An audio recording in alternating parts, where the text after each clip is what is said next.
আমার দেশের স্বাধীনতার স্বপ্ন ছিল আমার দেশের মানুষ দুই বেলা ঠিক মতো ভাত খেতে পাবে, কিন্তু মাননীয় স্পিকার আমরা দেখতে পারি যে তারা কর্মসংস্থান তৈরি করে দিচ্ছে, কিন্তু সেই কর্মসংস্থানে কাজ করা যে শ্রমিকরা তারা তাদের যে ন্যায্য মজুরি পাচ্ছে না ঠিকঠাক মতো, এই শহরে বেঁচে থাকার মতো অন্তত যে জীবিকাটুকু দরকার সেটুকু তারা নিশ্চিত করতে পারছে না। তাহলে সেই কর্মসংস্থান দিয়ে আপনারা কি লাভটা করলেন বলুন?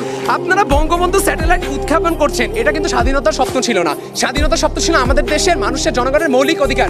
আপনি আমাদের দেশের জনগণের মৌলিক অধিকার এবং স্বাধীনতার যে 4টি মূলনীতি সেগুলো বাস্তবায়ন না করে আপনি যদি বঙ্গবন্ধু স্যাটেলাইট পাঠান, এইভাবে বাংলাদেশ স্বাধীনতার স্বপ্ন কিভাবে সঠিকভাবে এগিয়ে যাচ্ছে তা আমাদের বোধগম্য হয় না।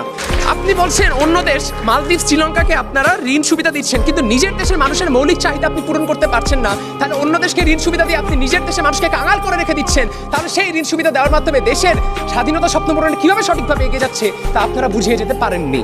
মাননীয় স্পিকার, আমি যে কলেজে অধ্যয়ন করছি, আমার এলাকার রিক্সাওয়ালা মামার ছেলেটি সেই কলেজে পড়ার অধিকার কেন পায় না জানেন? কারণ এই কলেজের বেতন চালানোর মতো সামর্থ্য তার নেই। মাননীয় স্পিকার, এই জন্য আমি সেই ভাইটির সাথে কাঁধে কাঁধ মিলিয়ে একসাথে একই ক্লাসরুমে পড়তে পারি না। এই শিশুটির কান্নারত ছবি কি আমাদের চোখের সামনে পড়ে নাই? এই শিশু সাফা, যে কিনা 30শে আগস্ট 2021 সালে প্রেস ক্লাবে তার বাবার কথা স্মরণ করতে গিয়ে কান্নায় ভেঙে পড়ে এবং বলে, I was in the Om when my father was taken away. অর্থাৎ একটি শিশু যখন মাতৃগর্ভে থাকে তখন তার বাবা গুম হয়ে যায়, সেই গুমের কোনো তথ্য সরকারের কাছে নাই। একটি শিশু জন্মের পর তার বাবার অধিকার চেহারা দেখার অধিকার হারিয়ে ফেলে। সেই দেশ কিভাবে স্বাধীনতার স্বপ্ন পূরণে সঠিকভাবে এগিয়ে যাচ্ছে তা আমাদের বোধগম্য হচ্ছে না।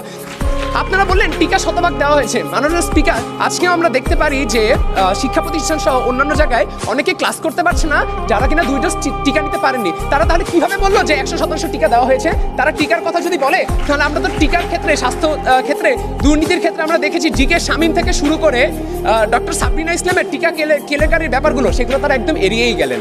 তারা বারবার অবকাঠামোগত উন্নয়নের কথা বলছেন। মাননীয় স্পিকার, অবকাঠামোগত উন্নয়ন কখনো আমাদের দেশের স্বাধীনতার স্বপ্ন ছিল না। মাননীয় স্পিকার, স্বাধীনতার বয়স এখন 50 বছর 1 মাস 21 দিন। এই পর্যায়ে এসে আমার বিতর্ক করা লাগছে বাংলাদেশ স্বাধীনতা স্বপ্ন পূরণে সঠিকভাবে এগিয়ে যাচ্ছে কিনা। অর্ধেক খালি গ্লাসটি তাদের চোখে পড়ছে না, চোখে পড়ছে শুধু অর্ধেক ভরা গ্লাসটি। দেশে নিরপেক্ষ নির্বাচনের অভাব, বিদেশে অর্থ পাচার, শিশু নারী ধর্ষণ, পুলিশ ও র্যাবের হেফাজতে থাকা কয়েদির মৃত্যু এবং সাংবাদিকের নির্যাতনের সংবাদ দেখে আপনারা কিভাবে বলছেন দেশ স্বাধীনতা স্বপ্ন পূরণে সঠিকভাবে এগিয়ে যাচ্ছে? দেশের 16 কোটি মানুষ আপনাদের এই মিথ্যাচারের সাথে যদি তাদের বিবেক থাকে তাহলে সহমত পোষণ করতে পারবে না। মাননীয় স্পিকার, আমরা দেখছি যে পাকিস্তানীয় বৈমাত্রীয় শাসন ও শোষণ থেকে মুক্তি পাওয়ার জন্য আমরা যে 1971 সালে রক্তক্ষয়ী যুদ্ধ করেছিলাম এবং খাদ্যদ্রব্য এবং জিনিসপত্রের দাম কমে যাবে, এটাও আমরা ভেবেছিলাম। ব্যক্তি স্বাধীনতা নিশ্চিত করা হবে আপনারা বলেছিলেন, কিন্তু মাননীয় স্পিকার আমরা দেখতে পারি যে একজন প্রথম আলোর সাংবাদিক ডক্টর রোজিনা ইসলাম, যে কিনা স্বাস্থ্য খাতের দুর্নীতির জন্য তদন্ত করতে যায়, একটি প্রতিবেদন করতে যায় সেই সচিবালয়ে, তখন তাকে আটকে রেখে নির্যাতন করা হয়। এছাড়া আমরা দেখেছি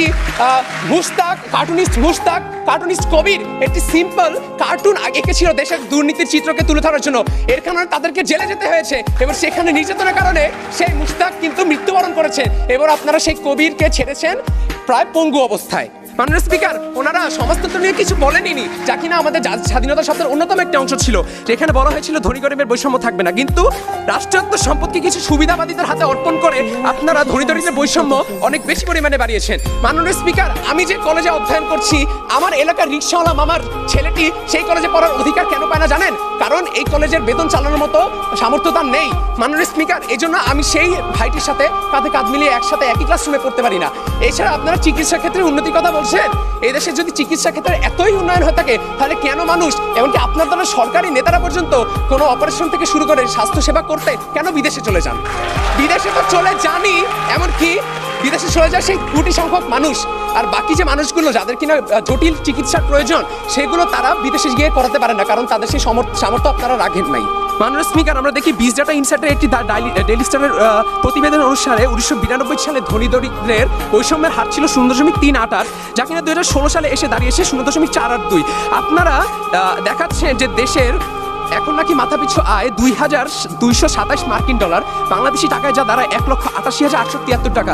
কিন্তু মাননীয় স্পিকার, আমি একটি দেশের জনগণ হিসেবে আমার তো মাথাপিছু আয় 73 টাকাই দাঁড়ায় না, তাহলে আমার 1,88,000 টাকা গেল কই? জলে ভেসে গেল নাকি? আপনারা ব্যক্তিগত আক্রোশের জন্য স্বাধীনতা স্বপ্নকে সম্পূর্ণভাবে হেয় করছেন।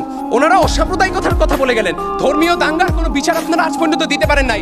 মামুতে সাম্প্রদায়িক হামলা হয় 2012-তে, যেখানে 12টা প্যাগোডা এবং 50টি বাড়িঘর পুরানো হয়। মাননীয় স্পিকার সে হামলাকারীদের চিহ্নিত করা হয়, তদন্ত বা কিছুটা অগ্রগতি হলেও তার কোনো রায় আপনারা আজ পর্যন্ত এই 10 বছর পরেও আপনারা দিয়ে যেতে পারেন নাই। এগুলোকে আপনারা কি বলবেন, বিচ্ছিন্ন ঘটনা?